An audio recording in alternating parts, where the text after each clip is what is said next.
Welcome back dito sa channel natin. Andito tayo ngayon sa may Ortigas Center. Alamin natin ang latest na development dito, pati na ang mga bago na mga proyekto na itatayo pa lang at ang mga ongoing projects na ginagawa pa sa ngayon.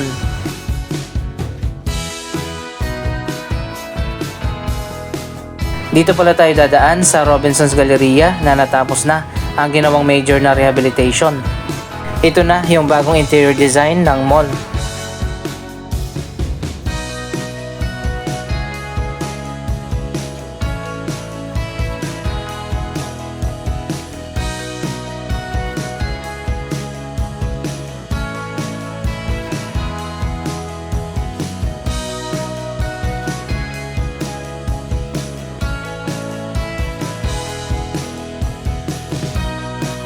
Hindi ko alam kung uso ba ngayon ang mga wooden accent. Parang ganito rin yung ginagawa ngayon doon sa Robinsons Manila.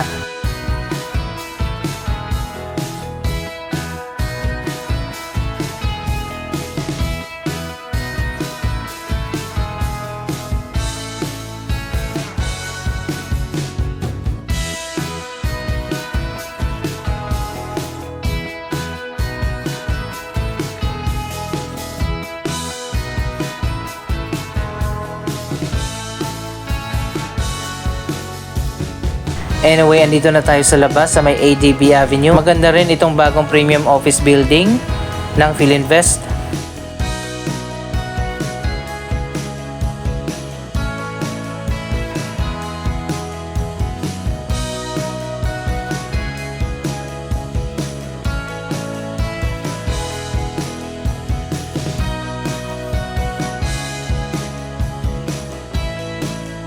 By the way guys, wala pa tayong balita tungkol sa MRT4 project. Ang last update na nakalap natin ilang buwan nang nakaraan, matatapos na ang ginagawang detailed engineering design at mai-release na yung pondo na gagamitin sa pagpapatayo ng MRT4 project.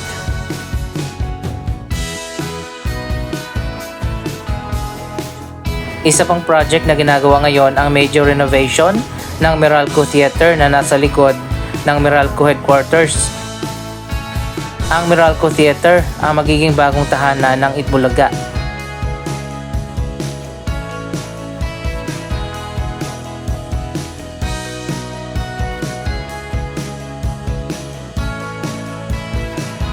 Andito naman tayo sa may Meralco Avenue.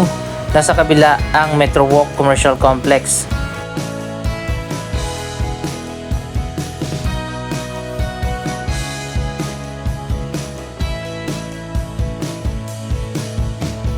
Dito ang location na itatayo ang Metro Manila Subway Ortigas Station. Nilagyan na nga ng bakod itong harapan ng Metro Walk Commercial Complex dahil sa mga susunod na buwan i-demolish na ang mga building dito para simulan na ang pagtatayo sa bagong subway station.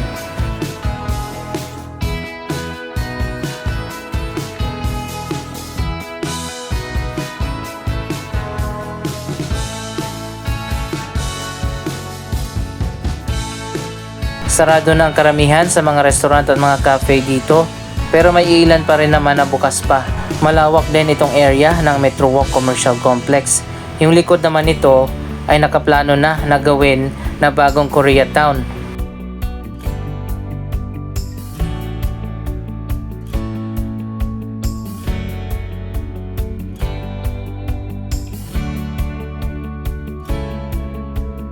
Sa kabilang dulo naman ng Meralco Avenue, doon sa may Capitol Commons, tinatayo na ngayon o sinisimulan na ang paghuhukay para sa Metro Manila Subway Shaw Boulevard Station. Doon muna yung uunahin tapos papunta dito sa may Ortigas ang paghuhukay ng tunnel boring machine.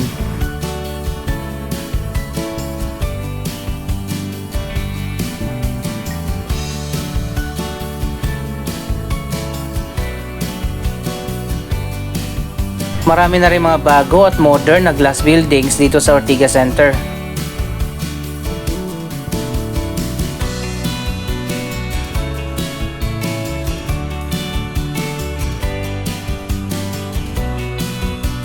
Ang mga lumang building dito ay unti-unti na rin napapalitan ng mga bago.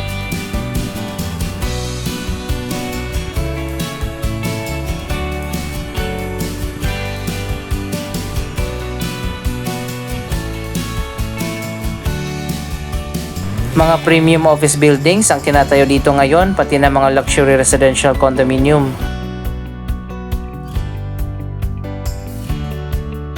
Nandito pa rin naman yung mga unang office building dito sa Ortigas, katulad na lang nitong Strata 2000.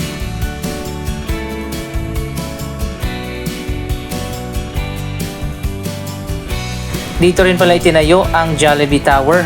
Hindi masyadong napapansin ang tower na ito dahil natatakpan ng iba pang mga buildings. May maliit pala na park dito sa Ortigas.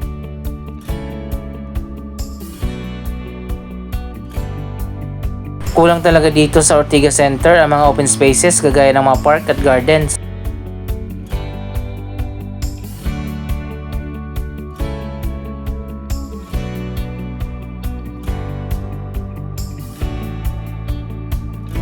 Kung magkakaroon man ng redevelopment, katulad na lang ng pagtatayo ng mga modern na mga glass buildings, sana ma-improve din yung urban planning dito sa Ortigas.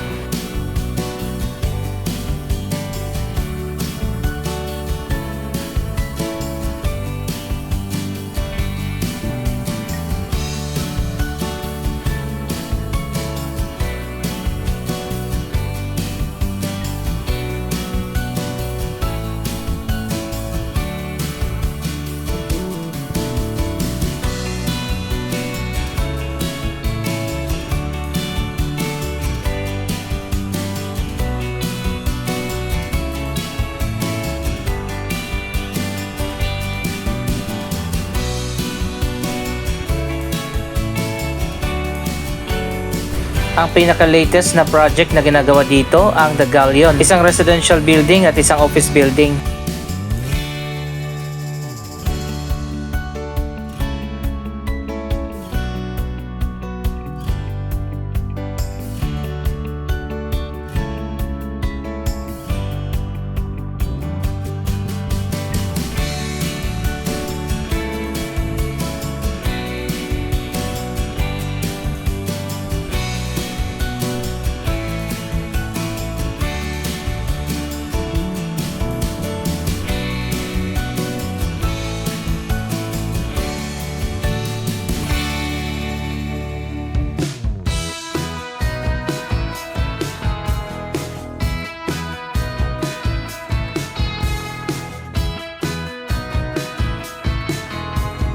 Ilang dekada na rin mula nang ma-establish ang Ortigas Center bilang isang business district.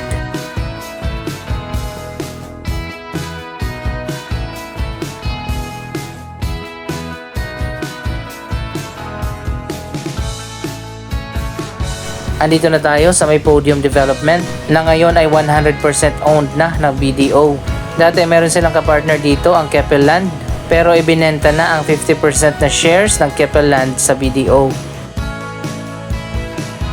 Isa pang bagong project na natapos na ang Westin Residences at Hotel.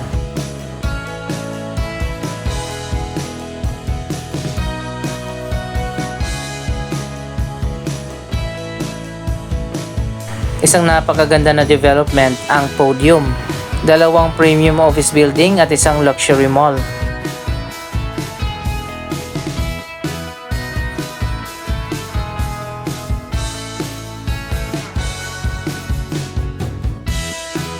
Sa iba pang areas ng Ortigas, may mga bagong project din na tinatayo. At may mga vacant areas din na tatayuan pa ng mga bagong development.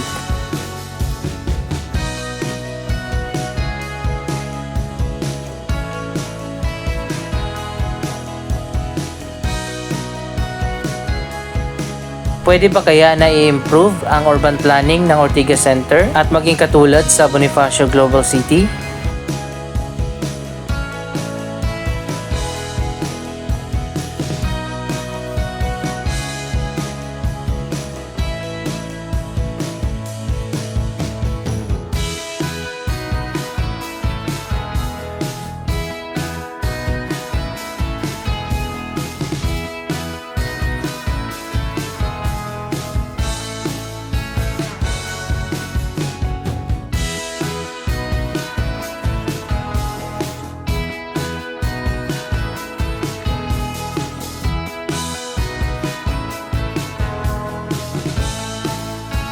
Andito na nga tayo sa loob ng The Podium Mall.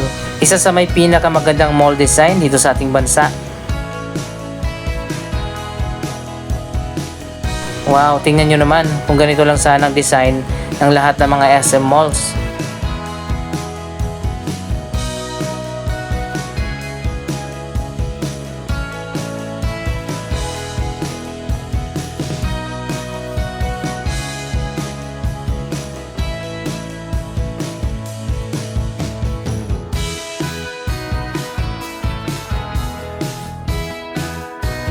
Award-winning ang architectural at interior design ng The Podium.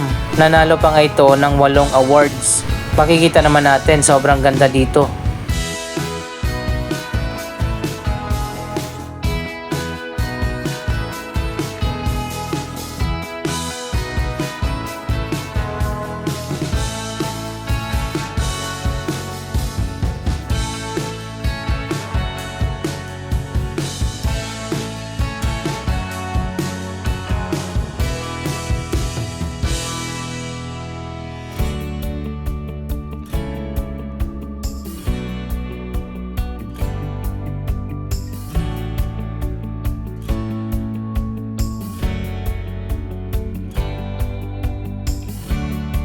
Dapat talaga ang mga bagong mall ay modern na ang design. Hindi na uso yung box type na makalumang design ng mga mall.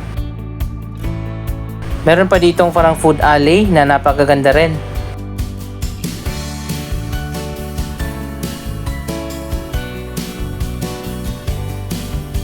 Ang dami mga food choices ang pagpipilian nyo dito.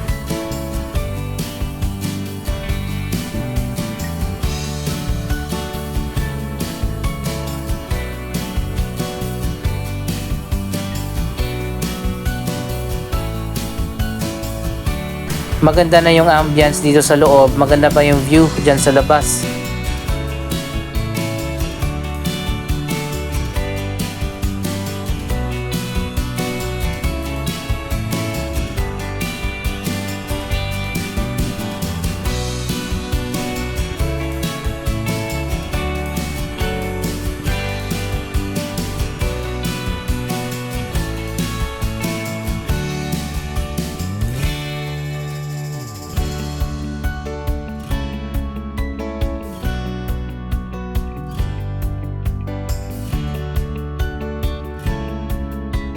Siyempre, ang pinaka-popular dito ay ang SM Mega Mall. Nasa likod naman ng SM ang St. Francis Square.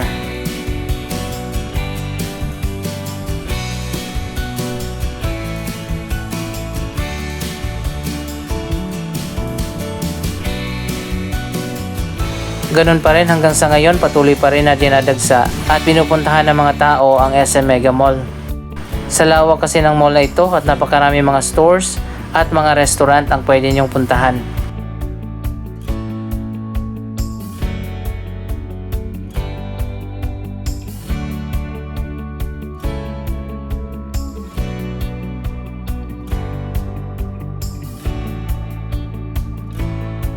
Dito pala sa ilalim ng Ortigas Flyover may ginagawa dito na MMDA Linear Park.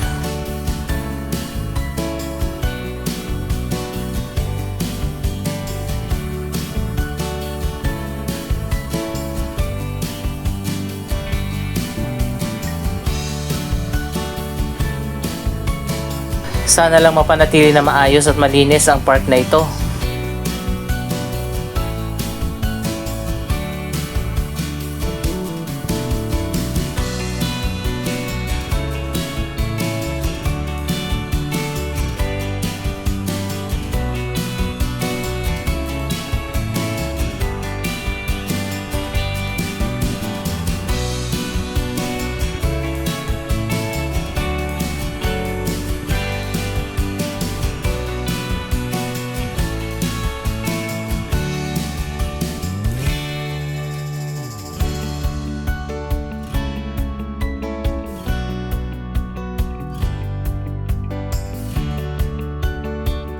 Anyway, anong masasabi nyo sa mga latest na development dito sa Ortigas Center? Mag-comment lamang dyan sa baba ng inyong mga reaksyon. Maraming salamat sa inyong panonood. Don't forget to like, share, comment, at subscribe. Thank you for watching!